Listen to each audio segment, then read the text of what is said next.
Wake up!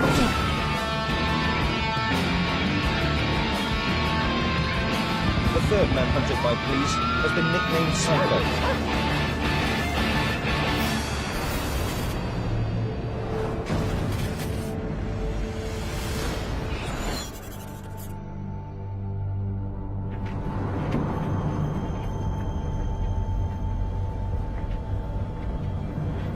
I was 19 when I was arrested. When I was a young lad, my life was fairly ordinary. I started developing an anger problem in my mid to late teens. I think it's true to say that I was a very reckless and dangerous person. When I was a student in Leeds, I was robbed on the street, so I planned revenge.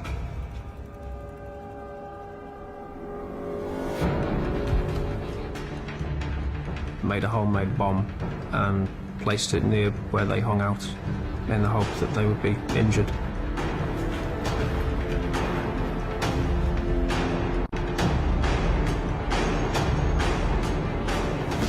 Police! Get down! The police found the device and defused it, thankfully. Search of the house found numerous weapons and bomb-making equipment. My life as I knew it was over.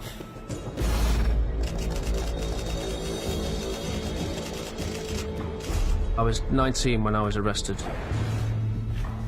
A life sentence could mean dying in custody. The only real way out was to escape.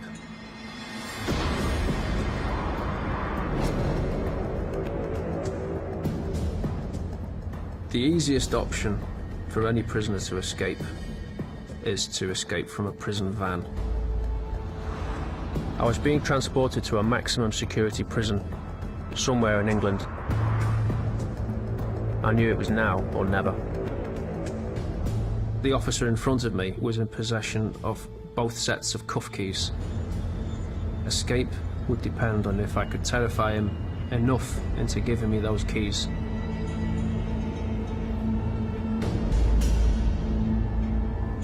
I previously concealed a hypodermic needle.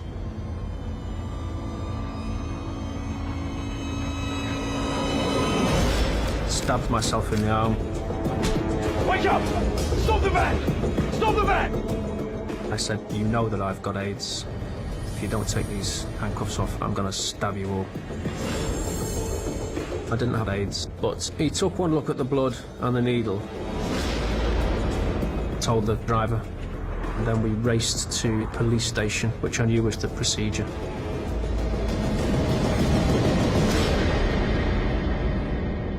When we got to the police station, the officer who had the security keys ran away. He'd left the door wide open. Come on! Let's go! Come on! Come on!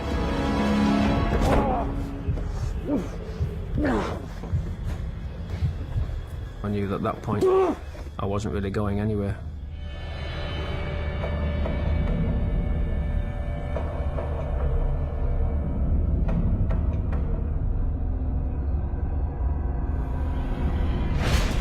I had no idea where they were going. The further south I drove, I realised that there was only one prison it could be. Parkhurst has got a very bad reputation. It's a violent place. It's accepted people convicted of murder, serial killing, terrorism-related offences.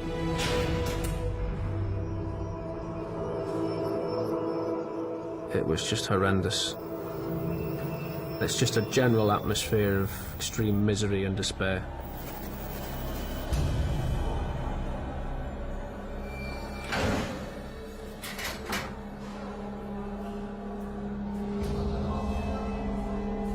Straight away, I started to scout around the prison, looking for a way out.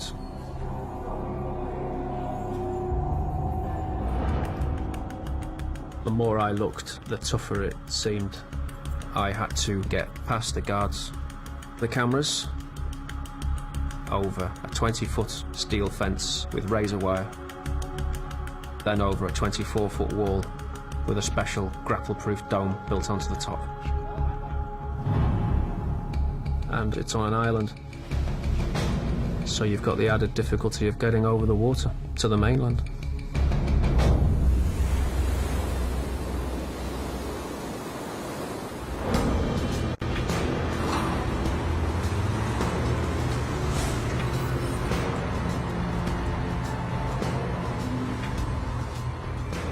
The only chink in the armour of Parkhurst was that they were having building renovation work done. Outside my window there'd be lorries and diggers driving up and down day by day inside the prison itself. If I could find a way to take a vehicle as it was leaving, then that could be my ticket out.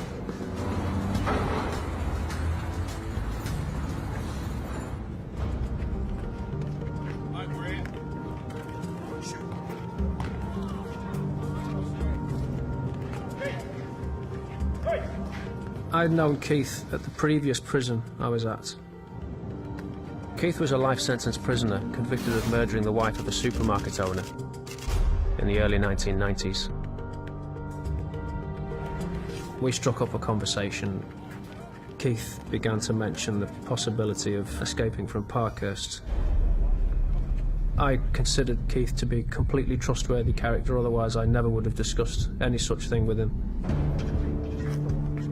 Keith had been watching the guards, and in particular watching the locks, and had noticed that due to a recent lock change in the prison, all of the new locks had been replaced with colour-coded locks. Some were green, some were red. Not many of the doors around the prison had a green lock, but lots of them had red locks. I'd assumed that the security at Parkhurst was a lot more complicated than that.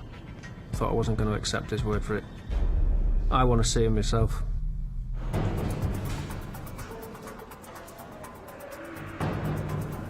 I spent a day or two walking round.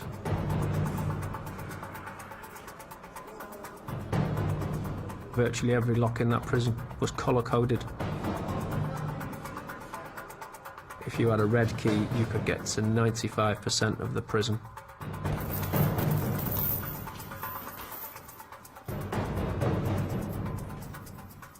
If you had a red key, you could walk into the vehicle compound. If I can get into one of those lorries, I can get out of this jail.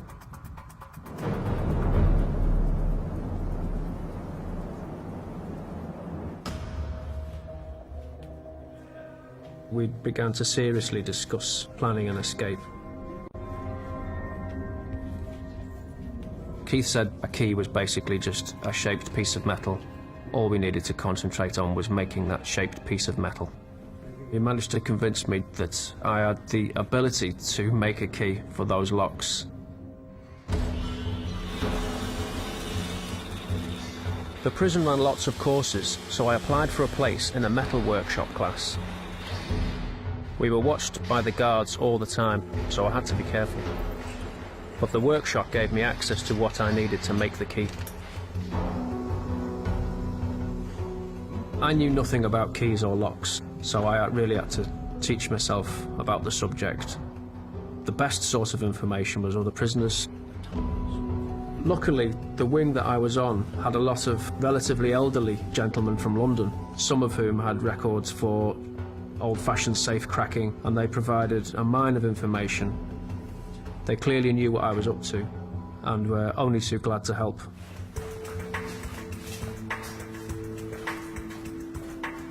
In the music room, they had a door with a red lock. Getting a visual picture of how that lock works was the first big challenge for me. I would stare at it for hours at a time. I had to effectively design that lock mentally so that I could break it. And the more I looked at that lock, the more complicated I realised it was. But some of that information I needed came from prison officers inadvertently. When they would fall asleep with the keys out, you can get a certain amount of information there from a key. by how it looks.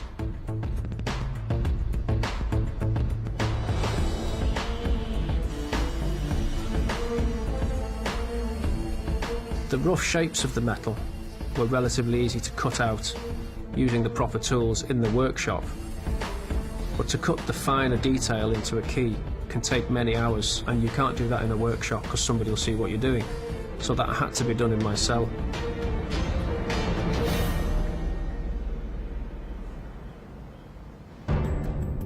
I was extremely nervous every time I took that key out. There's no excuse that you can have to have a copy of a key in prison. That's big trouble. It's a very laborious task. I was worried about making too much noise as well. It's a very distinctive sound.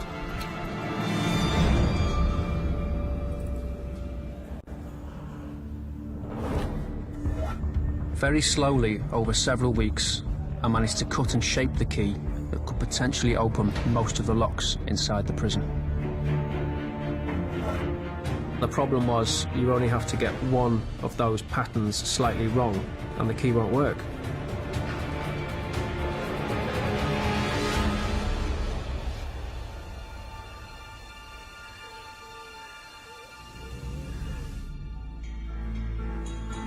The music room was the best place to test that key. Right, who fancies a cup of tea? Oh yeah, that'd be lovely. People would come and go into the music room during a class, but during tea breaks and so on, the staff and prisoners would wander off.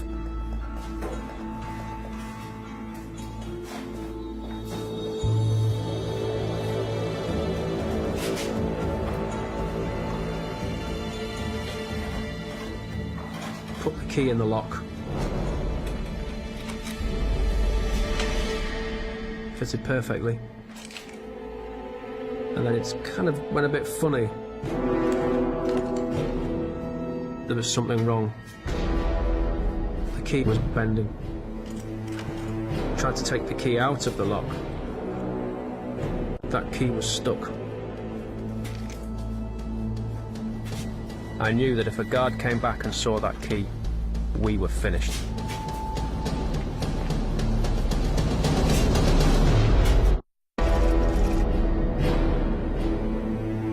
I was trying to break out of prison using a handmade key, but it was stuck. There were members of staff coming in and out of the room, and all of the time there was a half-made key stuck in that lock, with me sat there next to it. Just felt like I was there for about 1,000 years, just waiting for people to go away.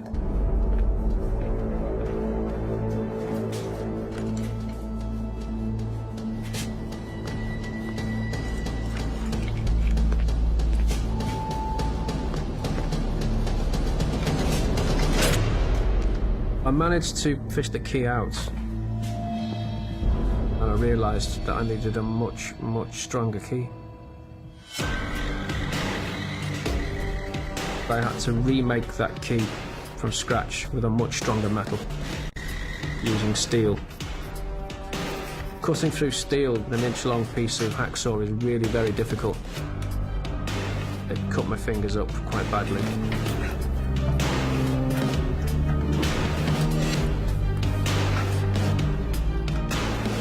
So I had to just do it very slowly over a period of a week or so.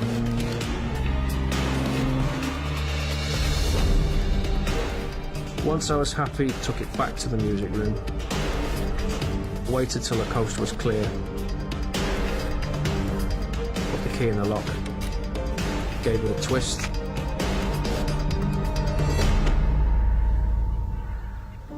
I felt pretty elated. The entire prison was open. We could go anywhere we wanted.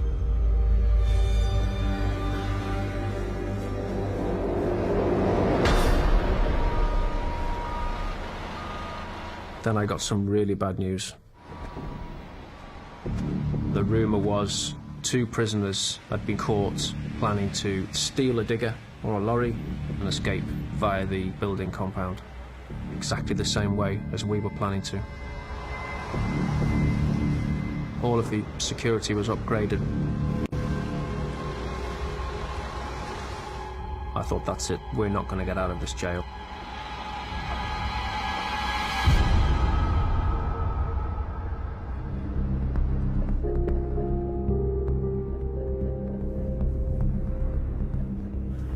We discussed what our next step should be. Yeah, right. Me and Keith decided to try and think of an alternative way out of the prison using that key. I knew our key would open many of the internal doors, but I wasn't sure which ones. I decided to build a mental map of the whole prison. The key could open doors to the music room, the gym and the metal workshop, and from all three we could get access to the yard. But we still had to get past the fence and then scale the wall to get out of the prison.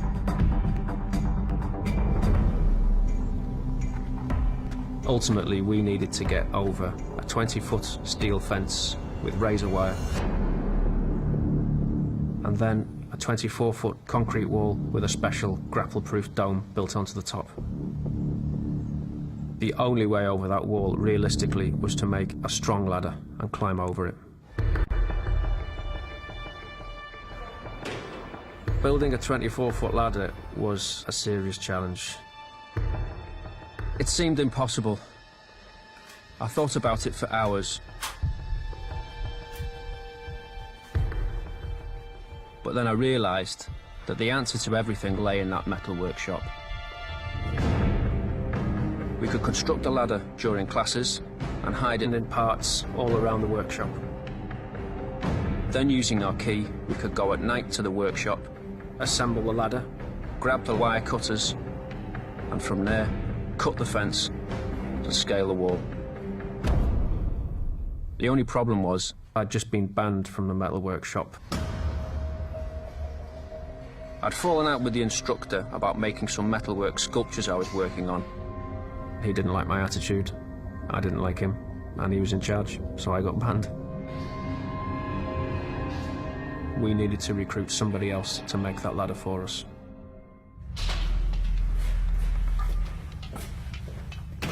Only one man fitted the bill of being reliable and willing to escape, and that was Andy Roger. Andy was serving life for killing a security guard. He could be there for 20 years, and he was determined to escape. As Andy was the workshop orderly, he had a trusted position and had access to everything in that workshop, which made him ideal for that job.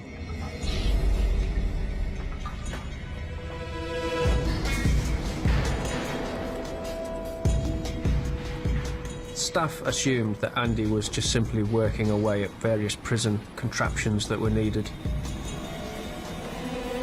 He was never questioned about the work he was doing. The ladder basically consisted of 6 lengths of 12-foot central heating pipe connected together to form a 24-foot structure. It took approximately 3 weeks to make.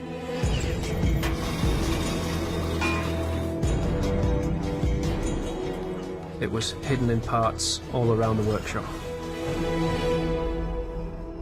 The plan was to assemble the ladder on the night.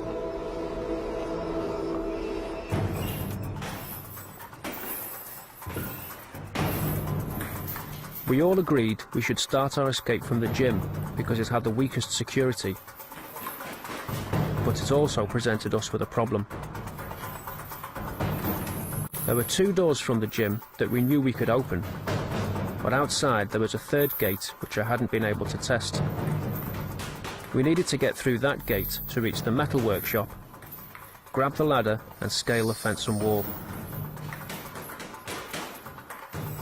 Despite not knowing if the 3rd gate would open, we all agreed going from the gym was our best bet.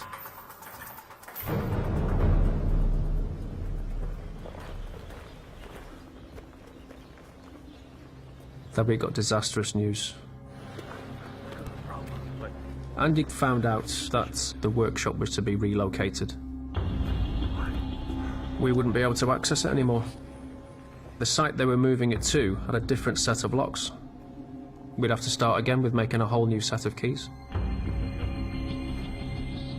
That meant that we had to move as fast as we could, whilst we had access to that workshop and our equipment.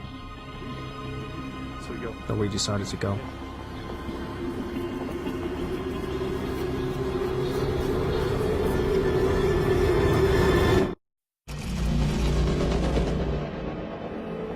The time had come for us to escape.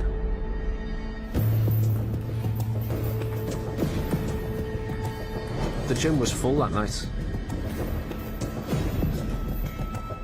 There was a lot of prisoners walking about. We were all in a state of nerves. The plan was that I would run on ahead, unlock all of the gates, then run back to the gym, give Andy and Keith the nod. They would run to the workshop and I would follow them on and lock all the gates behind them. There'll be a roll check in the gym in half an hour. We were ready to go.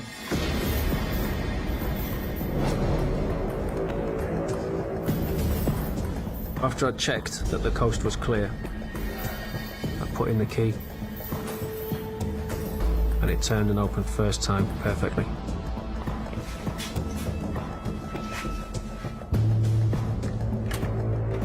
The key worked on the gate behind it too. So far, so good. I then ran towards the third gate. Our entire escape really depended on whether we were going to get through that gate or not. Without access to the exercise yard, we would never get to the workshop. All our equipment would have been made with no purpose.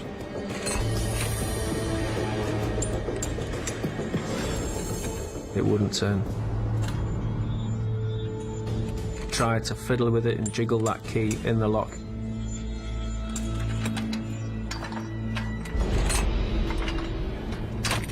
Finally, the key worked.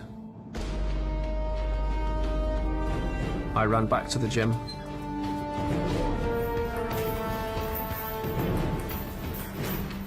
Keith and Andy were waiting to go.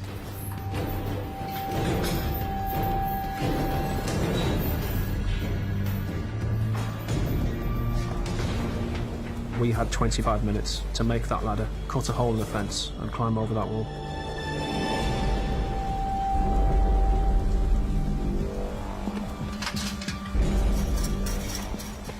We knew that there was a few seconds when anyone monitoring those cameras would have seen us. The first sign we would know about it was when officers would run onto the yard. 20 feet away from the workshop door, there's a rattle of a gate.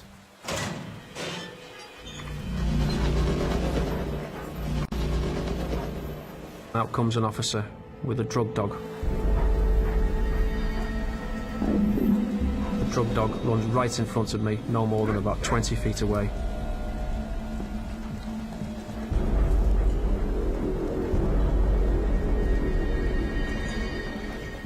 Looked in my direction.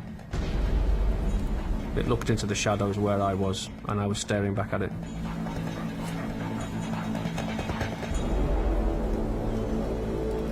And I thought, that's it, we're caught. That's it, it's over.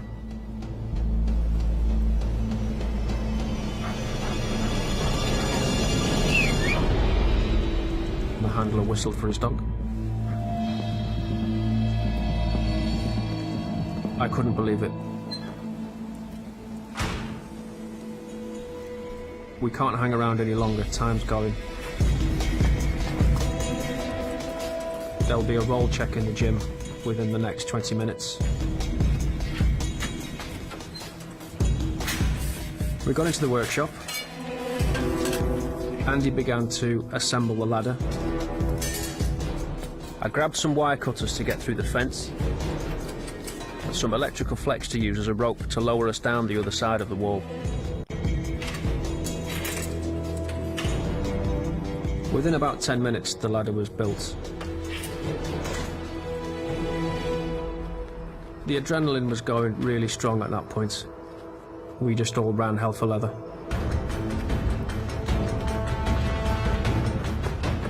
The next job is to hit that fence, cut through it as fast as we could, and get that ladder up against the wall.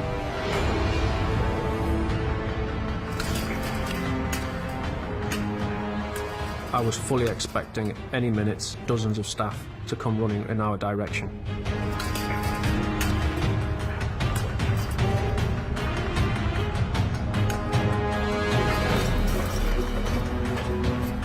We were now facing the last barrier that prison had to offer, the wall.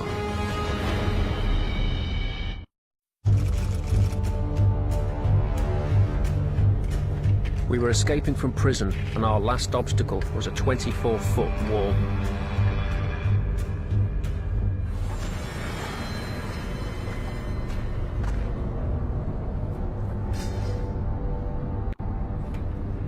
I was almost sick with worry. We didn't know how much weight that ladder was going to take.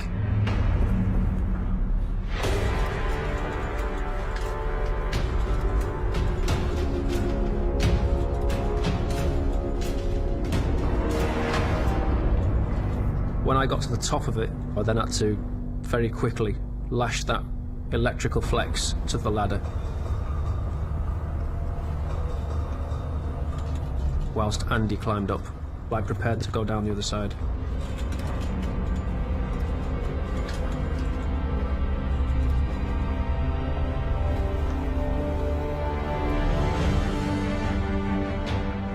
It was a very strange feeling when I jumped down there, and I didn't quite believe that we'd done it. We had no time to really absorb that experience. We just thought, we're off.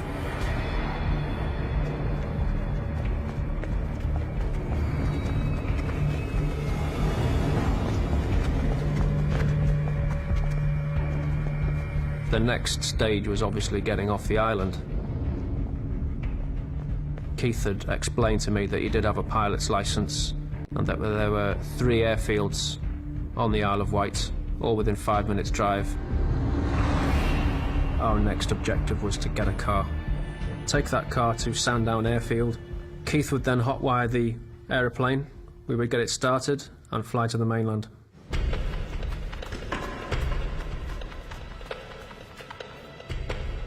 By this time, it's around about 5 to 7 at night.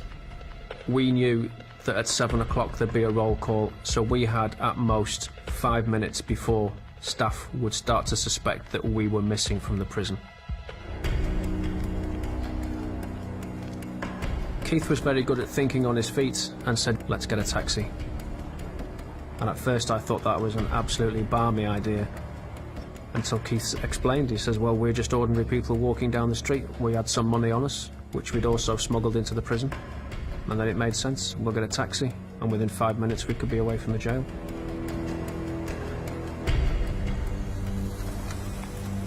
We picked up a taxi almost immediately.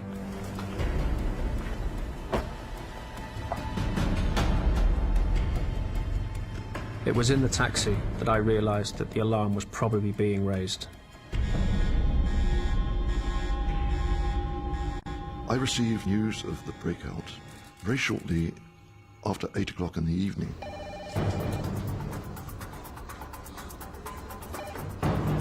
Right. I was fully aware that any escapee from Parkhurst was likely to be a very, very dangerous individual. 3 of them together, incredibly dangerous.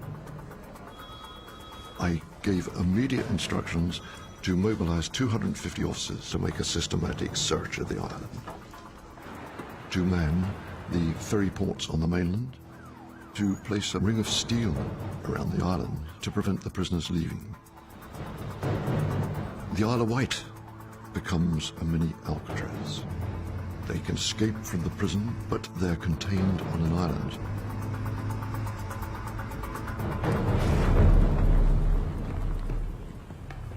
We pulled up and then all walked around to Sandown Airfield. We had to be very careful. It was far too suspicious to see anyone on that airfield prowling around at night.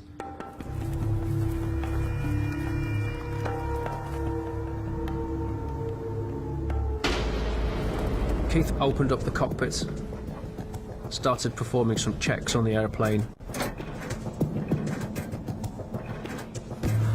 What's taking so long? There was no battery in the plane. He said, "I'm sorry, lad, we'll have to try another one."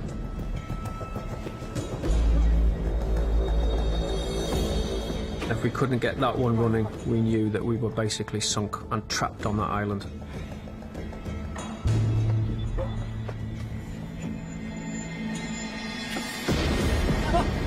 Yes, yes. The dashboard immediately lit up. My heart leapt and I thought, fantastic, let's get that in the air. Unfortunately, Keith said that that was just a built-in mechanism to check the plane. We still had to turn it on the way you would turn on a car engine. Good. And this is where we hit problems. The lock was far too complicated. At this point, I started to panic. My heart sunk because I knew we weren't leaving the island anytime soon.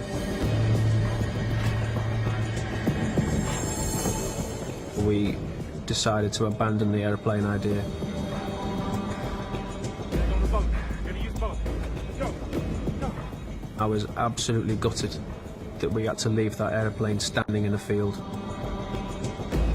What made it worse was that I knew the police would now be looking for us.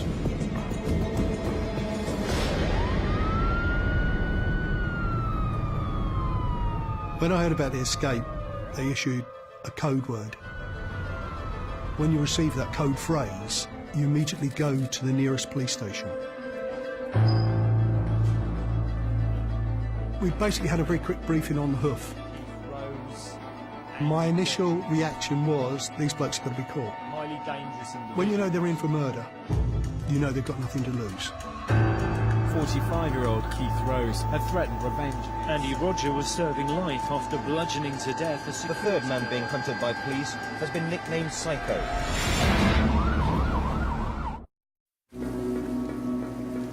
Since the escape, we'd been walking for about 4 or 5 hours. We hadn't had anything to eat or drink for maybe 12 hours. We were just absolutely shattered.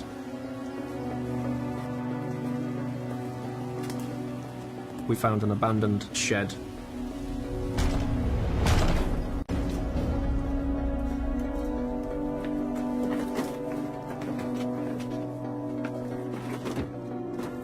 That night was absolutely freezing cold, and there wasn't really that much shelter except a large sheet of plastic. The wind was blowing through the gaps in the wood, and we just shivered all night.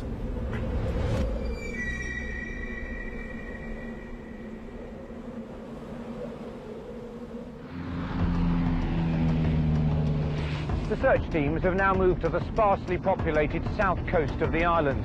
They'll be checking miles of coastline and scores of isolated properties. I knew the search operation was going to be looking for a needle in a haystack. These were scheming, devious, dangerous individuals. My concerns were these 3 people could take hostages and hold up. We had to be sure every time that we searched the property that we were thoroughly searching it and others within the household weren't being held hostage.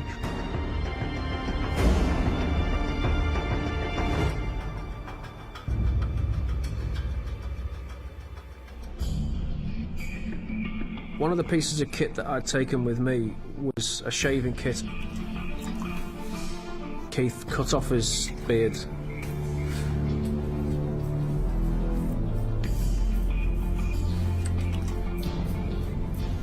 Keith looked so different that I didn't even recognise him.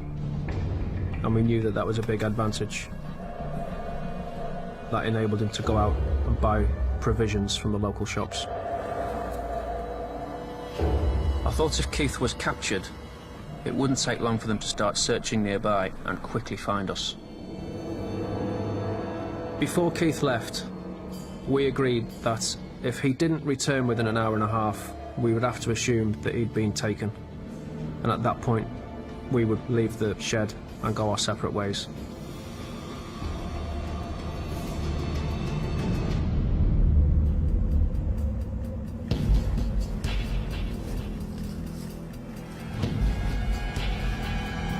There are quite a few isolated houses and dwellings in the countryside around the prison. There was one isolated house where an alarm had gone off. In the back of your mind, you're always thinking, are they in there? Sitting in that shed was absolutely horrible. I was worried the police might find us at any time. That was my worst nightmare.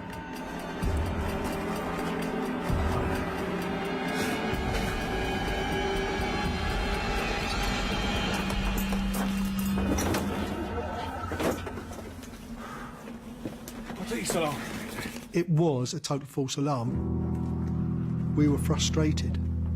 You've got to catch them. You've just got to keep going and going and going. Andy and Keith were certainly becoming more and more anxious about moving. I wanted to stay. My opinion was that the longer we waited, the better the chances we had when we tried to find a boat. Keith suggested that he would ring a friend of his who may be able to come to the island and put us in the back of a van and take us off the island that way. No, I didn't like that idea at all. I had no idea who this man was. I'd never met him. I'd said to Keith, do not ring anyone. Keith went out that night to get food and drink like he had before.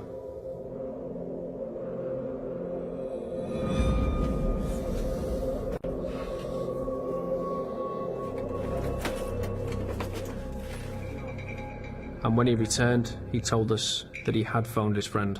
I knew you'd done something. I knew you'd done something stupid. I was furious. There was absolutely no need to let anyone know where we were or the state we were in. We're sitting ducks if we stay here. I decided we needed to leave that shed straight away, get a boat from the marina, and get off this island. Now.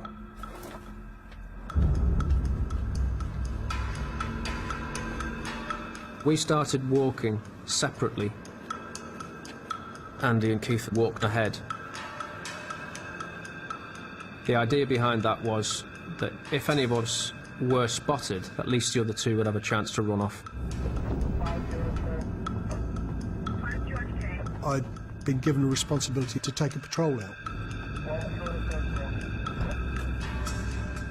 As we came up the slope of the road, I saw two men walking with their heads down.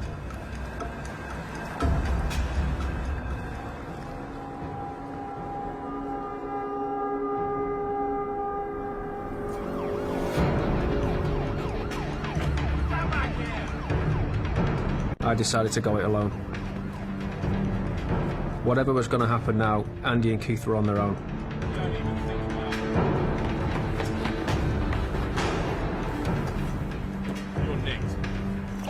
I shouted, urgent, urgent, urgent. We have detained Rose, we have detained Rogers. Williams has run off.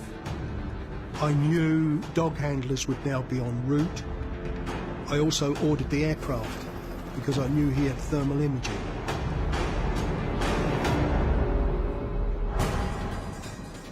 I was concentrating on running as fast as I could, for as long as I could.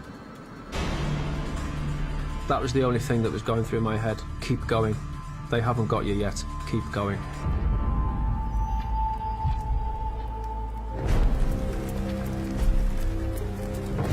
I could see several boats, all of about the right size. I ran to a boat which had hanging from its back a small dinghy.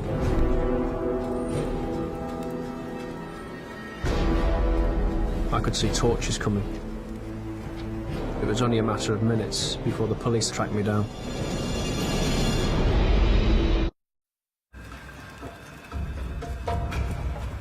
I had to get off the island.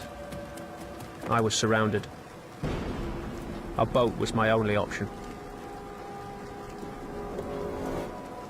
The police were heading through the trees. I started trying to undo the knots. They were very, very securely tied. It was a freezing night. My hands were frozen and the ropes were frozen.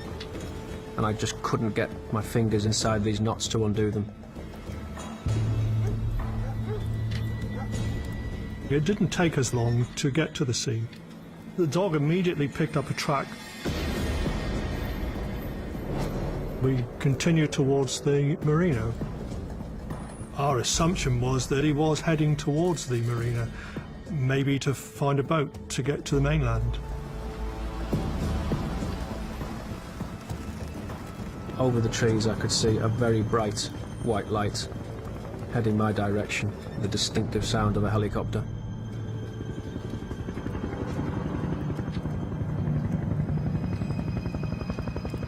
The big problem with a helicopter was its thermal camera, which means that it can see the body heat, that it can spot you under any kind of hiding. The only realistic way I could think of avoiding that thermal camera was to get under the water.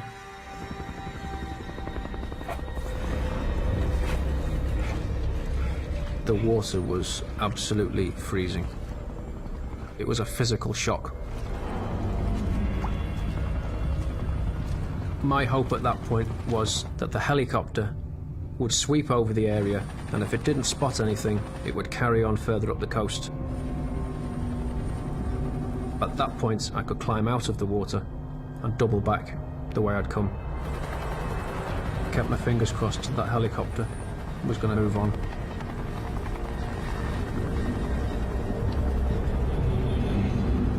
I could feel my whole body starting to shut down, and the pain soon became absolutely excruciating. I started to actually lose my senses. My hearing started to go.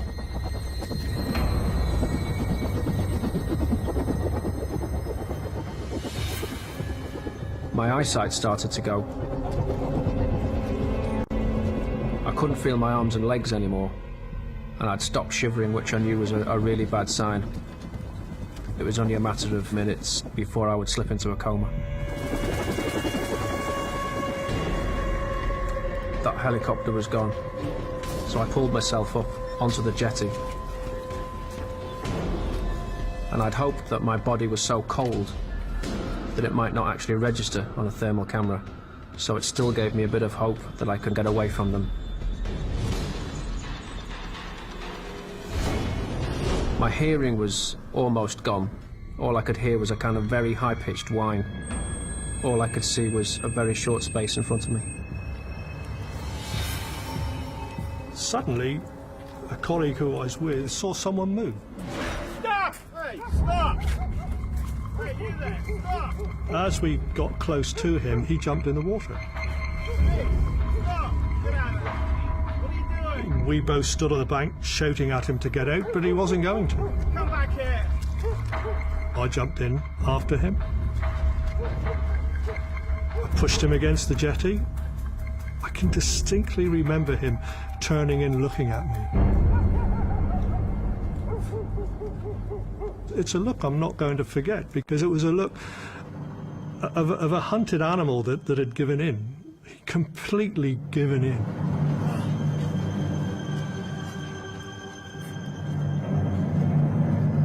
At that point, I didn't have any choice. I was just captured.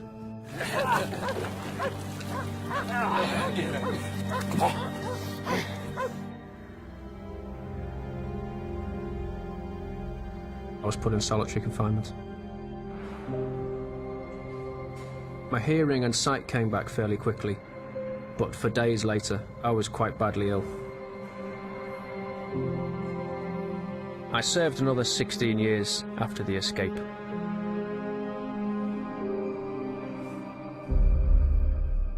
Despite everything that had happened, I was still determined to try again.